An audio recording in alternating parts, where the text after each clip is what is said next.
ओम शांति। एकाग्रता की शक्ति को बढ़ाओ।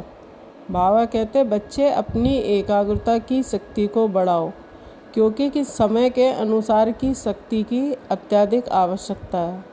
एकाग्रता की शक्ति वाला ही अचानक के पेपर में पास हो पाएगा। यदि अभी अभी पुरुषार्थ खत्म हो जाए तो आपकी रिजल्ट क्या होगी।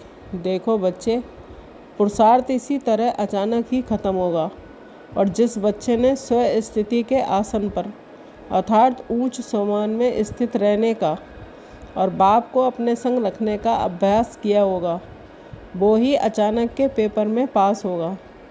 बच्चे सोचते हैं कि हम अचानक के पेपर में तो पास हो जाएंगे, परंतु अचानक का पेपर बहुत भयानक होगा।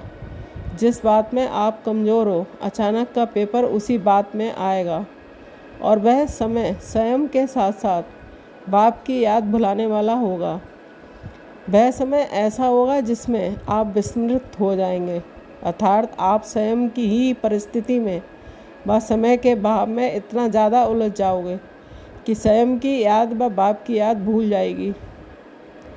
परंतु जो बच्चा अभी से ही अपने ऊंच सम्मान में स्थित होने की ड्रिल कर रहा है और साथ ही साथ अशरीरी बन अपने बाप परमात्मा पिता के पास घर जाने का भी पुरुषार्थ कर रहा है, अर्थात जो स्वयं आत्मा को रियलाइज कर बाप के साथ सर्व संबंध जोड़ने का पुरुषार्थ कर रहा है, अर्थात बाप की श्रीमत पर चलने का 100% अटेंशन दे रहा है, वो ही बच्चा अचानक के पेपर में बाप की मदद से पास विद ऑनर बन जाए पाएगा।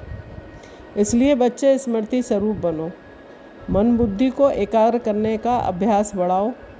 बाबा बार बार कह रहा है कि अचानक अचानक अचानक, तो इस बात की इम्पोर्टेंस अर्थात समय के महत्व को समझ, बाप की समझाने के महत्व को समझ पुरुषार्थ करो, अन्यथा बाप भी कुछ नहीं कर पाएगा। अंतकाल आप अकेले हो जाओगे और वह घड़ी केवल पश्चाताप की होगी।